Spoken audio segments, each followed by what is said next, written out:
ప్రతి వంటింట్లో తప్పనిసరిగా ఉండే మసాలా దినుసుల్లో లవంగాలు ఒకటి. ఇది ఘాటైన రుచితో ఆహారాన్ని కమ్మదనాన్ని పెంచుతుంది. అంతేకాదు లవంగాలను అతిగా తీసుకుంటే కొన్ని అనారోగ్య సమస్యలు కూడా తప్పవని ఆయుర్వేద ఆరోగ్య నిపుణులు చెబుతున్నారు.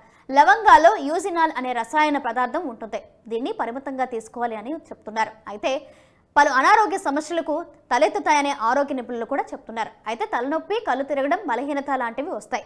మీకు ఇప్పటికే ఈ సమస్యలుంటే లవంగాలు తినడం మానుకోవాలి, లేదంటే సమస్యలు మరింత తీవ్రతం అవుతాయి. లవంగాలను అతిగా తీసుకోవడం వల్ల అనేక రకాల కడుపు సంబంధిత సమస్యలు తలెత్తే అవకాశం కూడా ఉంది. ఇది మలబద్ధకం, అజీర్ణం, కడుపు నొప్పి, అతిసారం, వాంతులు వంటివి కలిగిస్తాయి. లవంగాలు ఎక్కువగా తినడం వల్ల నోటిపూత సమస్యలు వస్తాయి. ఇటువంటి పరిస్థితుల్లో నోటిలో నొప్పి, వాపు, రక్తస్రావం లాంటి సమస్యలు కూడా ఎదుర్కోవాల్సి ఉంటుంది. లవంగాలను అతిగా వాడటం వల్ల కిడ్నీ, లివర్ సమస్యలు వస్తాయి. గర్భిణీలు, పాలిచ్చే స్త్రీలు లవంగాన్ని ఎక్కువగా తినకూడదు. లవంగాలను ఎక్కువగా వాడకం వల్ల కంటి సమస్యలు ఏర్పడే అవకాశం కూడా ఉంటుంది.